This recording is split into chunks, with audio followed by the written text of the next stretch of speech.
Hello guys, നമുക്ക് നല്ല അടിപൊളിയായിട്ടുള്ള ടേസ്റ്റി ആയിട്ടുള്ള അധികം മധുരം ഒന്നും ചേർക്കാത്ത നല്ല ഉഷാർ ഉന്നക്കായ എങ്ങനെയാണ് ഉണ്ടാക്കുന്നതെന്ന് നോക്കാം. ആദ്യം നമുക്ക് നമ്മുടെ ബനാന ആവി കയറ്റിയെടുക്കാൻ ആവശ്യമായിട്ടുള്ള ഇഡ്ലി തട്ട് വെക്കുക. അതിലേക്ക് നമ്മൾ നമ്മുടെ ബനാനാസ് എല്ലാം ഒന്ന് അറേഞ്ച് ചെയ്ത് വെക്കുക. ഓർക്കുക, ഒരു മീഡിയം പഴുപ്പുള്ളത് മാത്രം വെക്കുക. ഭയങ്കരമായിട്ട് കറുത്തത് വെച്ച് കഴിഞ്ഞാൽ നമുക്ക് നല്ല രീതിയിൽ അത് ഷേപ്പ് ആക്കി എടുക്കാൻ വേണ്ടി പറ്റൂല. ഇനി നമുക്കതൊരു പാത്രത്തിലേക്ക് മാറ്റി അതിന്റെ ചൂട് പോകാൻ വേണ്ടിയിട്ട് വെയിറ്റ് ചെയ്യാം. ഇനി നമുക്കൊരു പാന് വെച്ചിട്ട് അതിലേക്ക് കുറച്ച് ഗീ ഒഴിക്കാം. ആ ഗീ ഒക്കെ നന്നായിട്ട് മെൽറ്റ് ആയി വരുമ്പോൾ അതിൽ കുറച്ച് കാഷ്യൂ നട്ട്സും അതുപോലെ തന്നെ കിസ്മിസ് ഇട്ട് കൊടുക്കാം.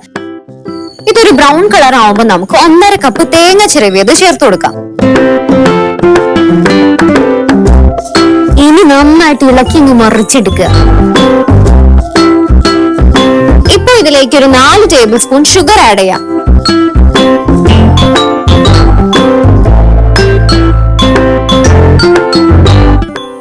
നമുക്ക് കുറച്ച് ഏലക്കായും അതുപോലെ പഞ്ചസാരയും ഒന്ന് ക്രഷ് ചെയ്തിട്ട് ചേർക്കാം.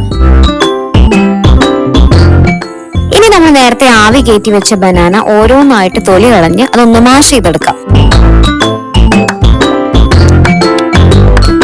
ശേഷം കുറച്ച് നെയ്യ് കയ്യിൽ തടവിയിട്ട് നന്നായിട്ട് അതൊന്ന് ഉരുട്ടിയെടുക്കാം. അതിനുശേഷം നമുക്ക് ഓരോ ബോൾസ് ആക്കി എടുത്തിട്ട് നമ്മുടെ ഉന്നക്കായന്റെ ഫില്ലിങ് ഫിൽ ചെയ്ത് കൊടുക്കാം.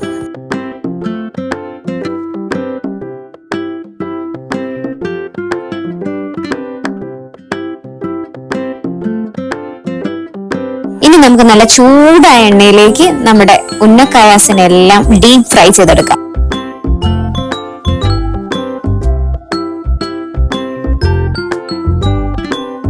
അപ്പൊ ഇത് എത്ര പണിയേ ഉള്ളൂ. നെക്സ്റ്റ് ടൈം ഒരു മീഡിയം പഴുപ്പുള്ള പഴം വാങ്ങുന്ന സമയത്ത് ഇങ്ങനെ ഒന്ന് ട്രൈ ചെയ്ത് നോക്കൂ.